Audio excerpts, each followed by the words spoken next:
Hi, I'm Mark Bunker, and I'm coming to you from sparkling Clearwater, Florida. I haven't turned on the camera and just talked to you in a long time, and I thought it was about time I did so again. And I'm going to try to do this more in the coming months. I lived here in Clearwater back in 2000 and 2001 when I worked with Bob Minton at the Lisa McPherson Trust. Spent 10 years away from here in San Diego, where I was working in TV news, and I decided that I would come back to Clearwater. Now, the first question everybody always asks me is, why? Why would you do that? Well, I like Clearwater. And the 2 years that I spent here in the past were the most interesting years of my life. I always felt an affinity to Clearwater, even before I ever visited the town, having read about how Scientology snuck into town back in the late 70s and targeted Mayor Gabe Casares. Well, when I lived here back in 2000, I got a chance to meet and become friends with Gabe Casares, and that meant a lot to me. So I'm back here. I'm going to work here to finish up my movie, and I thought, you know, I'll set up base here and maybe someday down the road run for public office. I think that would be fun. Wise beard mayor. Anyway, I wanted to talk to you today because lots of exciting things have been going on since I moved back here. Some of those you've probably already heard about. I moved here a couple of months ago. A couple of days after I moved in, I had a knock on the door. And it was my neighbor, Judy, lives right next door to me here. Judy was a very friendly, bubbly person and invited me into her place, and I graciously went in and sat down with her, and we talked for like 10 or 15 minutes, a lot of small talk, you know, what it's like living here in the complex and the neighborhood and the weather and, you know, kitties and dogs and stuff like that.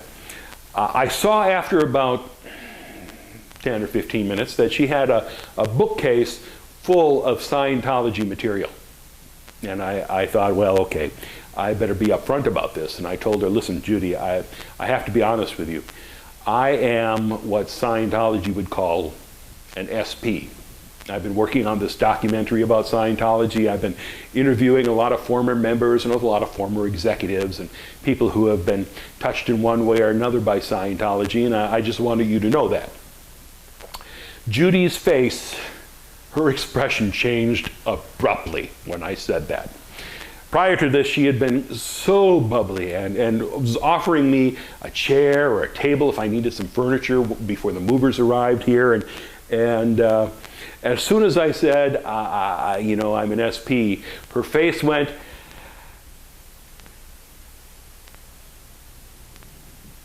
and she very quickly said, well, if that's the case, I'm going to have to ask you to leave.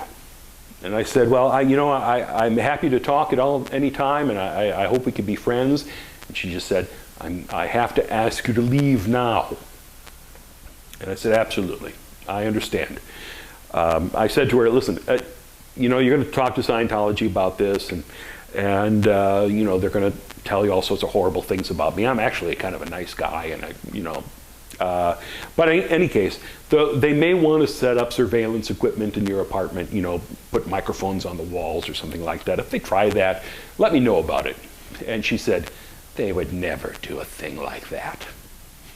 Anyway, I left. I haven't seen Judy since then. It's been a few months. In fact, I haven't seen, you know, anybody living next door. The Christmas Christmas decorations are still up on the door, and it's February now. So I'm afraid she may be too afraid to live here next to an SP. Or Scientology actually did set up a cyber center right behind these walls to monitor me at all times. One way or the other, I don't care. But a couple of days after my conversation with Judy, I heard that the condo association here, I'm renting a condo, by the way, it's right across the street from Hacienda Gardens, and I had no idea. When I moved to town here, I rented this online, had never seen the place before I arrived here in town. Just the photos that were on the website. Well, one night, late at night, I was pulling into the parking lot here, and I saw a flag bus going into the lot across the street. I thought, what the heck's going on over there?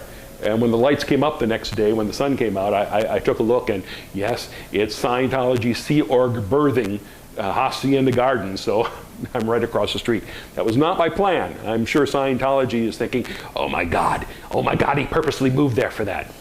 Anyway, a few days after my talk with Judy, the condo association let me know that Scientology had delivered this big stack of legal documents to them, demanding that I be evicted because I was breaking an injunction being within 10 feet of Judy. Now, this is silly, but the condo association was pretty amused and chagrined that they would actually try something like this, and they said, don't worry, we're not going to do anything about it. But I started thinking about it, and I thought, well, we should try to do something about this. This injunction, the reason that all of this happened is because there is a permanent injunction in place from the LMT days. It started back in, I think, even late '99, where Bob Minton was picketing outside the Fort Harrison Hotel here, and he had been followed all day long by Scientologists. He had flown in that day from Boston. They were at the airport in Boston with signs protesting him in the airport. When he arrived in Tampa, rather, they were there pestering him, and they were following him around all day long, and he was, really fed up with it. So that night, Richard Howard, the cameraman from Scientology, was getting in his face, and Bob was trying to make a phone call, and Bob took his protest sign and kind of pushed him away, and the sign hit Richard Howard in the face, and he went, wow, and spun around and collapsed to the ground, and they charged Bob with assault, and Bob had to stand trial. Now, Bob's attorney is top flight. We have this incredible defense attorney here, criminal defense attorney, Denis deVlaming, who did a terrific job in a couple of situations with Bob. And he also came up to Chicago to defend me when I was arrested, when I flew up there to interview two married dentists who had been defrauded out of $100,000 by Scientology. For 2 years, this couple had been trying to get $20,000 back from the church that they had paid in advance for courses, and they left and they said, we want that money back. And Scientology gave them the runaround for 2 years. They called us at the LMT. I flew up there to interview them. I arrived with them at the Chicago org and was trying to do a little bit of interview with them. Two thugs in black leather jackets came running out of the door, past the two dentists, grabbed me by either arm, and arrested me for trespassing on a public sidewalk. You may have heard me talk about this before. I babble about it quite often.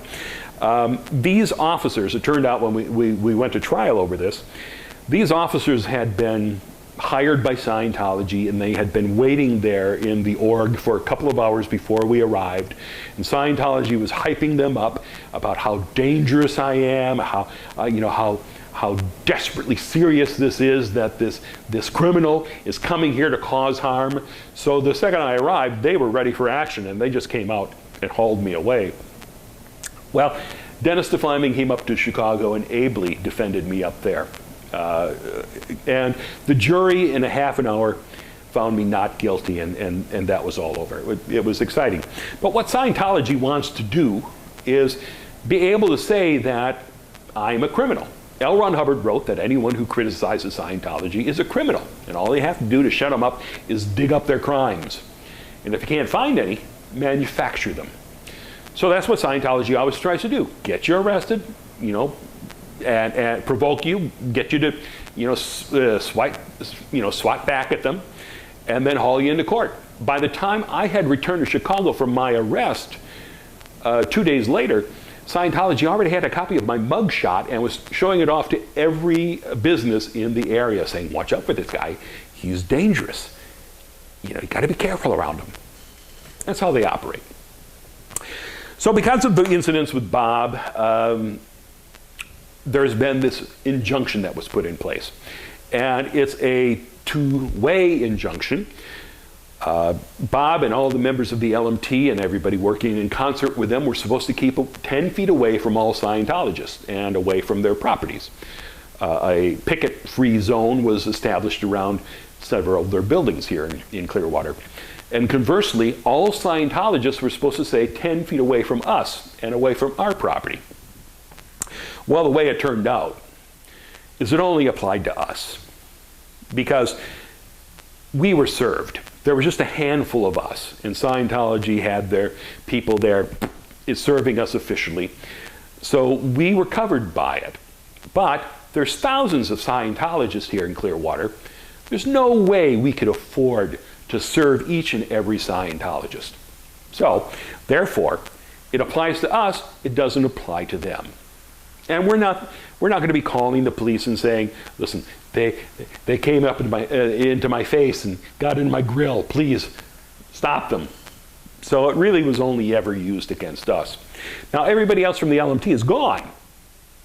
And after 10 years of being in San Diego, I'm back here now. So the injunction really is for me, solely me. And I'm the one person who's never broken the injunction, and I never will break the injunction. Specifically because it has to do with picketing. There are areas where you can picket. You can walk through those areas if you don't have a picket sign, or if you do and you just put it down by your side. But if you just happen to walk down that block with your sign at your shoulder, you're going to be arrested or ticketed. And, you know, they're going to take you to court over that. Expressly in the injunction, it says this does not apply to filming. So I always filmed the pickets. I was never really protesting. I was just there filming. I've never broken the injunction, and I never will, really. We thought, since Scientology was using this to get me evicted, that this would be a good time to actually take this back to court and say, Judge, there's really no need for this anymore. Can we just dissolve this? You know, if there's ever anything in the future that causes problems, it's ready-made. You can just put it in place again. But for now, there's no need for it. Thought it might be a fairly simple thing to do. But nothing with Scientology in the court system is simple. You know, what they want to do is drag you into court, bleed you dry financially, and you know, just use the court, as L. Ron Hubbard wrote, to destroy you. So I was very wary about doing this, but I thought it was time to do this, particularly because in the past 10 years, when the LMT was no longer in existence and none of us were in town, the injunction was still being used against anybody who came to town to protest Scientology. You know, when Anonymous was here, they were calling the police and saying that these people have to live by the injunction. And from my understanding, the police were actually using that injunction to keep protests, you know, going by those standards.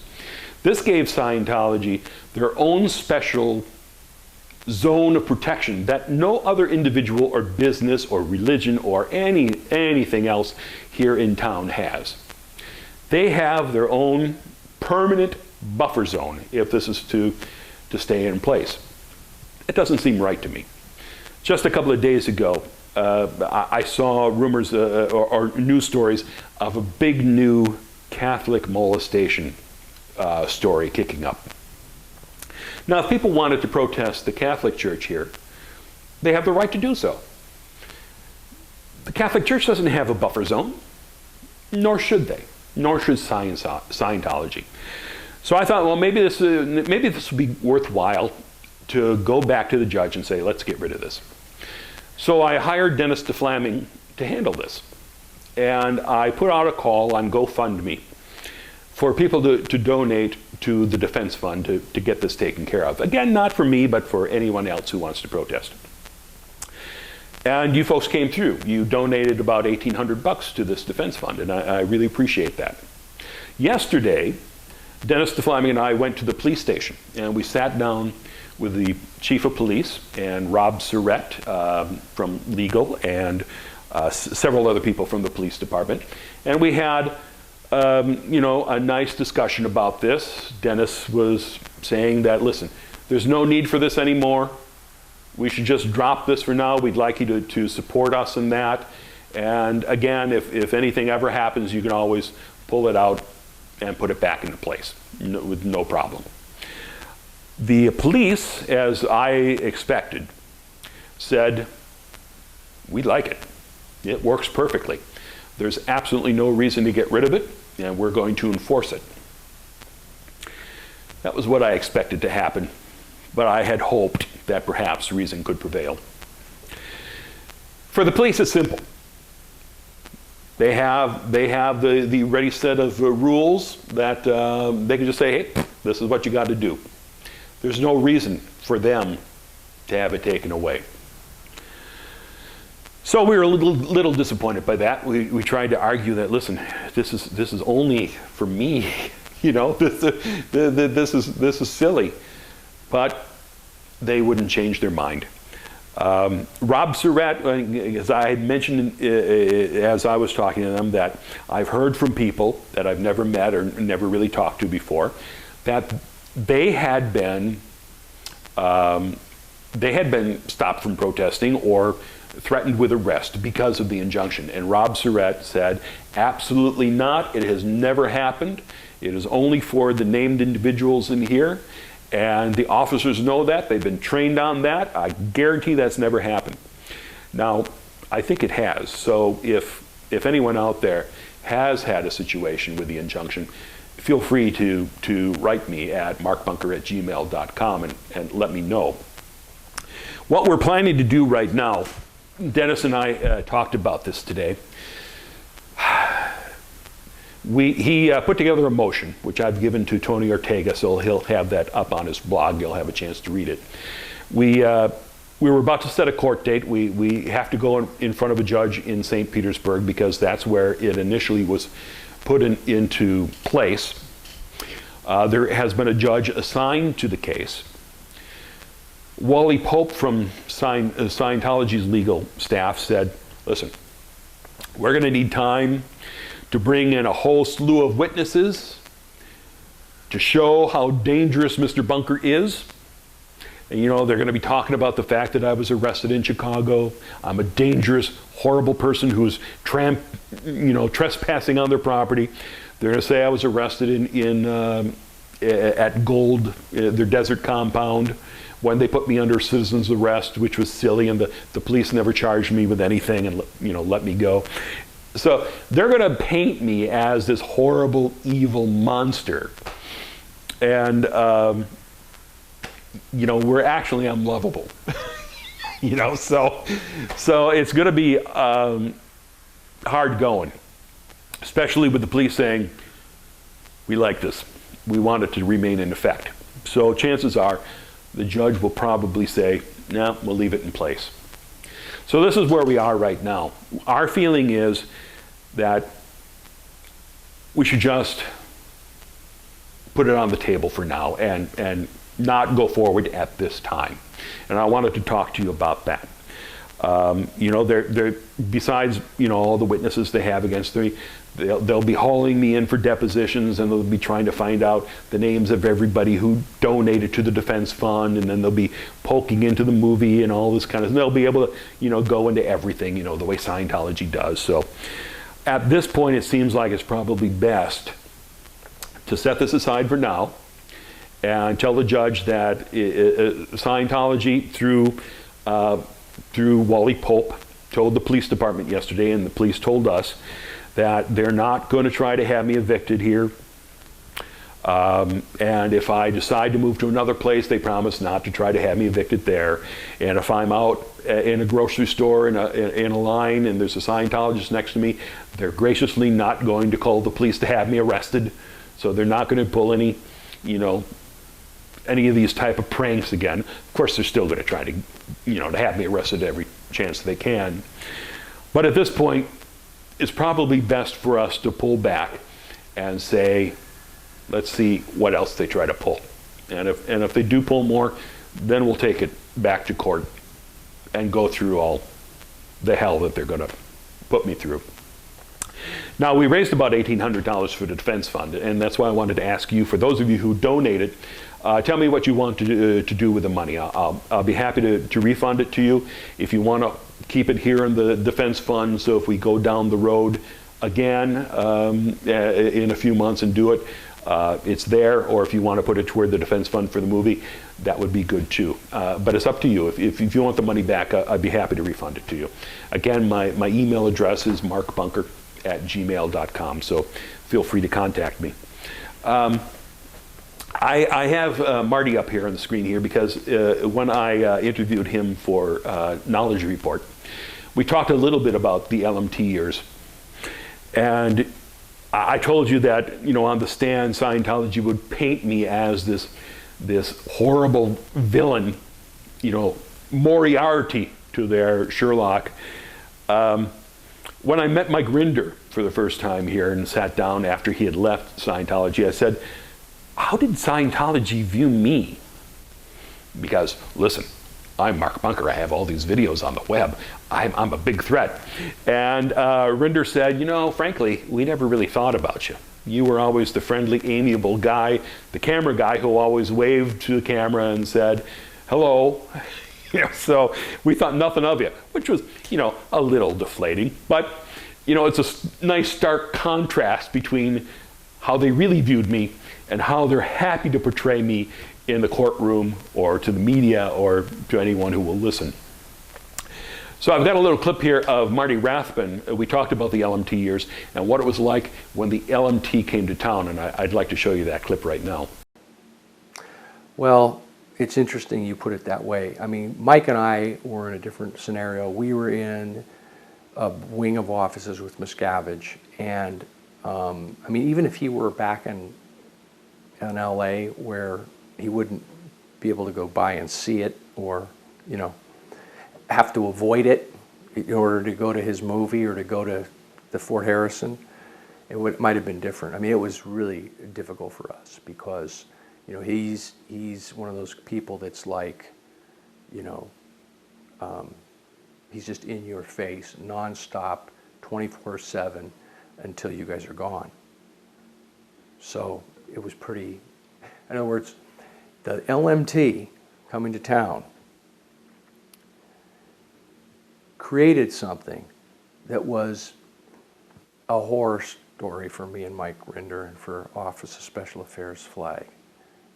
In other words, it didn't really bother me too bad that you all moved in next door to the, but what the problem was, it drove Miscavige stark, staring mad, and Mike Rinder and I, on a daily basis, had to suffer the brunt of that reaction, and it was constant. You know, you talk about, you know, breaking the law. I mean, he didn't care how it got done. I want them out. You know, we tried to buy the place out from under you and got with the owner and tried to do it. You know, we bought essentially the Clearwater Police Department. No expense spared. It didn't matter. I mean, the Clearwater Police Department, you know, was probably the biggest enemy of the Church of Scientology, still extant by the late 90s, and we basically bought them by hiring virtually every one of their officers on an off-duty basis, double time, triple time, where we were the gravy train for them. And I think you experienced it yourself, where that had an effect within months. I mean, we did, you know, we were down seeing the city attorney, we were down seeing the city manager on almost a daily basis, you know, demanding that something get done to get you guys the hell out of there. So yeah, it was pretty rough. What was the reaction of the city officials when you would be there harassing them? When we would what now? When you would be there to pressure the city manager, and what would be their reaction to it? Well, it was kind of interesting because they were played in a real manipulative way, and Miscavige did it, and it was fairly clever and fairly devious though. But he was constantly holding this threat out that this Clearwater was like a powder keg.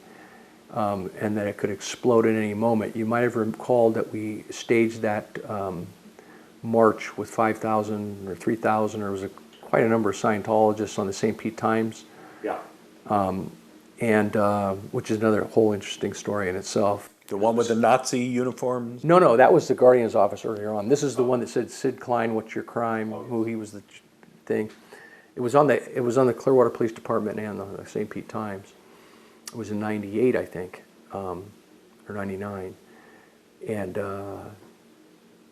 anyway, so Miscavige used this whole thing with Roberto and the city attorney about how that's just the beginning. That was just a small group, and this whole town could explode, and this is some crisis about to happen. And so they were really worried about us turning it into a religious freedom crusade and making it a national issue, and exacerbating the whole thing. And so that's how they kind of took it. They took it sort of in a fear. He painted a convincing picture of how this powder keg could go off at any moment, and every minute that they allowed the hate group, McPherson Trust, to be in town, brought us that much closer to the keg almost exploding.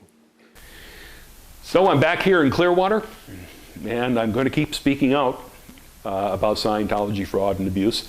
And I want to thank you for all of your support over the years. I promise to come back here and talk to you more frequently and let you know how Knowledge Report is going.